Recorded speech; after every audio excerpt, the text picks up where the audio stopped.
In a campaign speech in Atlanta on Sunday, Senator Ossoff turned the corruption focus on his Republican opponent, Mike Collins.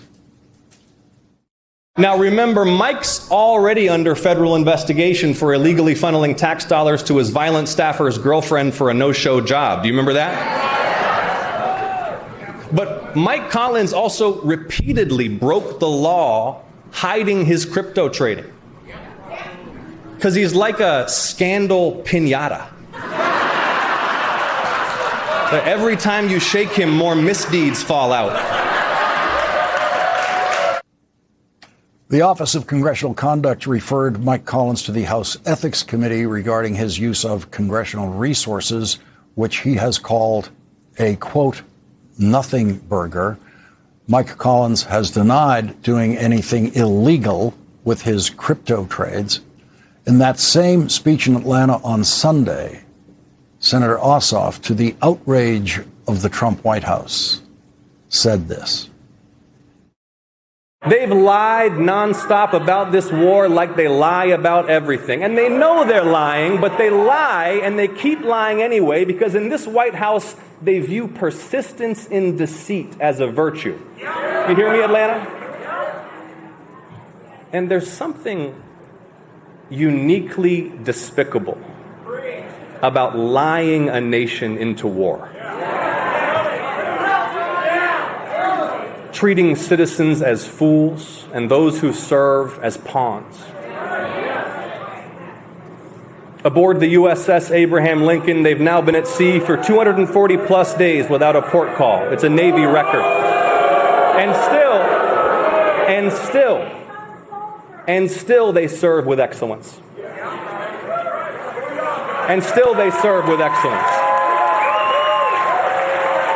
God bless the sailors, Marines, aviators, and all aboard the United States ship Abraham Lincoln.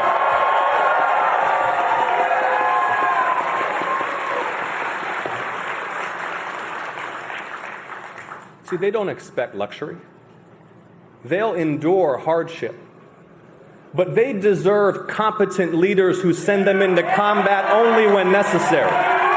And with decisive clarity of purpose, not fools who lie about the purpose and progress of war. And while the sailors on the Lincoln fight his war, while he fruitlessly drains our munitions and oil reserves, the president sleeps through his meetings. He golfs and trades stocks. See, he doesn't want to do the job. He wants to build his ballroom and travel with Natalie on their apparently defenseless flying palace gifted by the Emir of Qatar. Joining us now is Senator Jon Ossoff of Georgia in his campaign for re-election. Senator, of all the things you've said about Donald Trump, and there are many, this is the one that apparently bothers him and everyone at his White House the most. You said, we just heard it, he wants to build his ballroom and travel with Natalie on their apparently defenseless flying palace gifted by the Emir of Qatar. Why do you think that's the line that bothers Donald Trump the most? Lawrence, it's been amazing to watch this White House melt down over this all week. And about Natalie Harp, these White House staffers are adults, public officials paid by the taxpayer with immense power in positions of public trust. And whether it's Natalie Harp printing out Donald Trump's daily dose of delusion and flattery, or Peter Navarro steering taxpayer-funded loans to Trump family investments, or Pete Hegseth deluding the president daily into deepening this quagmire in the Middle East, no one cares about their feelings. The sailors on the Lincoln are fighting his war, a war based on lies, while he plays with his new ballroom, flies around on a jet given to him by a foreign prince, and retreats into this circle of sycophantic aides who tell him every day what he wants to hear, not what he needs to hear. This entire White House is responsible for lying the country into war, and for the rest of their careers, they will be known for having participated in this obscenity. As I listen to you make this case in these speeches, especially in the full context of the entire speech, there's a flow and a logic to this. But there are people out there who believe that you are deliberately trying to carve out these little bites that will specifically provoke Donald Trump. Is that what you're doing, or are you just trying to communicate to those voters what this is all about?